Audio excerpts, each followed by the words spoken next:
देखिए हमने एपीआई की कोड में हार्ड कोड करी हुई है जो कि सही नहीं है। अभी मैंने ये फाइल कमिट नहीं करी है तो गिटहब पर नहीं है, लेकिन हो सकता है मैं कमिट कर दूं तो एपीआई की पब्लिक हो जाएगी, जो कि सही बात नहीं है ऑब्वियसली। तो क्या कर सकते हैं, तो अपन एक काम कर सकते हैं, इस एपीआई की को हम लिख सकते हैं अपनी YML फाइल में, application.yml में लिख सकते हैं एंड उसको यूज कर सकते हैं अपने कोड में।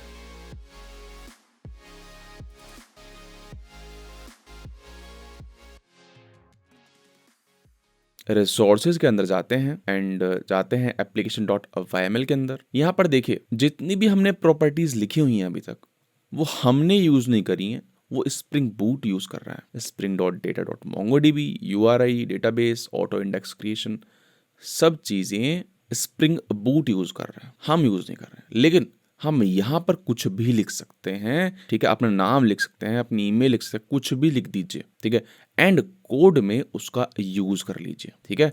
जैसे मैं यहाँ पर लिख सकता हूँ वेदर, कुछ भी लिख सकते हैं ना, वेदर एपीआई की, इसका क्या मतलब है, वेदर डॉट एपीआई डॉट की, एंड यहाँ पर लिख सकता हूँ उस एपीआई की को, ठीक है। अच्छा, जरूरी नहीं है ये सब लिखना वेदर एपीआई की, आप लिख सकते हैं डायरेक्ट वेदर एपीआई की, है ना, एक ही लाइन में दिखा देता हूँ उसको भी लिख के, कुछ भी लिख दीजिए सर, कुछ भी लिख दीजिए, वेदर एपीआई की ऐसे लिख दीजिए, ठीक है।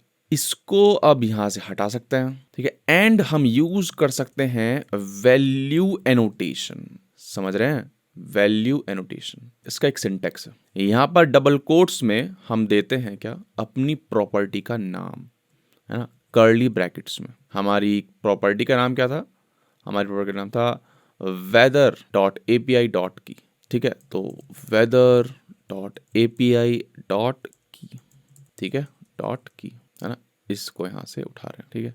ऑब्वियसली अगर आप इक्वल टू नहीं करोगे तो क्या रहेगा, फाइनल, ऐसा ही है फाइनल, है ना, तो आपको इनिशियलाइज करना पड़ेगा। दिखा देता हूँ, यहाँ पर एक एपीआई की वैल्यू आ जाएगी, है ना, चला के देख लेते हैं, है ना। अभी मेरे मोंगोडीबी में कुछ एरर आ रही थी क्योंकि मेरी करंट आईपी एडिट नहीं थी, है ना, वाइट लिस्टेड नहीं थी, तो मैंने फिर से वो वाइट लिस्ट करी है ना। स्टार्ट करके देखते हैं, ठीक है, एज यू कैन सी अब स्टार्ट हो गया। हो सकता है आपके साथ भी हो इन फ्यूचर कि वाइट लिस्ट का आपको मैसेज आए, है ना, एक्सेप्शन आए मोंगो में, तो चेक कर लीजिएगा मोंगोडीबी एटलस खोल के कि आपकी आईपी जो है वो वाइट लिस्टेड होनी चाहिए वहाँ पे, ठीक है। चलिए तो पोस्टमैन ओपन कर लेते हैं, आपको दिखाना है ना मेरे को कि जो हमने एप्लीकेशन प्रॉपर्टी में रखी हुई थी एपीआई की वो यहाँ पर आ गई है, ठीक है। अच्छा, तो यूज़र में जाते हैं ना, ग्रीटिंग्स वाली एपीआई थी हमारी, है ना, उसी में ये कॉल होगा, ये वाला मेथड गेट वेदर वाले में सेंड करते हैं ना, सेंड करते हैं, कंट्रोल ऑटोमेटिकली यहाँ आ गया, डीबगर चलाया था क्योंकि हमने, ठीक है।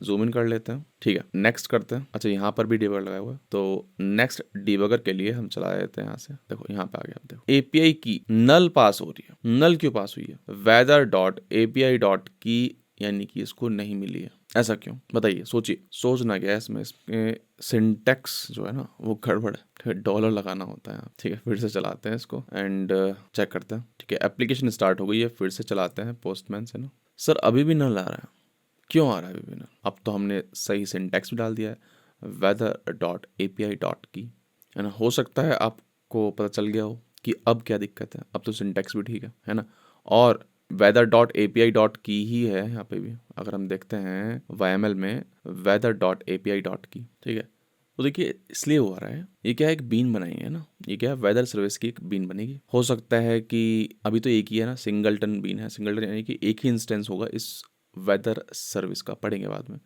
है ना। इस वेदर सर्विस का एक इंस्टेंस है, तो स्प्रिंग क्या करता है, स्टैटिक वेरिएबल को छेड़ता नहीं है। अगर छेड़ेगा तो हो सकता है जो दूसरे इंस्टेंस हैं उसमें कुछ दिक्कत हो जाए, क्योंकि स्टैटिक वेरिएबल जो होता है वो क्लास से रिलेटेड होता है, ना कि इंस्टेंस से रिलेटेड, है ना। सारे इंस्टेंस जो हैं उसको शेयर करते हैं, समझ रहे हैं। तो आप क्या कर सकते हैं, यहाँ पे स्टैटिक हटा दीजिए, चल जाएगा आपका, ठीक है। रीस्टार्ट करते हैं, ठीक है, सब कुछ पता चलेगा आपको ना, सब कुछ, सारे कॉन्सेप्ट्स क्लियर होंगे। आप शेयर करिए इस प्लेलिस्ट को ज़्यादा, है ना, अपने लिंक्डइन पर स्पैम करिए। चलिए अब सेंड करते हैं, ठीक है, कंट्रोल हमारा आ गया। आप देखते हैं क्या एपीआई की माया, देखो आ गया, आ गई ना। हवर करते हैं, नीचे भी लिख रहा है, हीरा हवर किया तो भी आ गया, ठीक है। तो इस तरह से हम क्लास में, है ना, क्लास में कॉन्स्टेंट्स को है ना, सेंसिटिव डेटा को ना लिख के प्रॉपर्टीज में लिख सकते हैं। एंड अगर हम यूज कर रहे हैं उस प्रॉपर्टी को तो अपने कोड में वैल्यू एनोटेशन का इस्तेमाल कर सकते हैं। सिंटेक्स क्या है, डबल कोट्स के अंदर dollar sign then curly brackets के बीच में अपन प्रॉपर्टी का नाम दे देंगे। एंड जैसे हमने देखा स्टैटिक वेरिएबल नहीं होना चाहिए वो, ठीक है। तो इस वीडियो में हमने पढ़ा वैल्यू एनोटेशन, ठीक है। चाहे एप्लीकेशन डॉट प्रॉपर्टीज हो या फिर एप्लीकेशन डॉट वाईएमएल हो, आप यूज कर सकते हैं वैल्यू एनोटेशन को, ठीक है।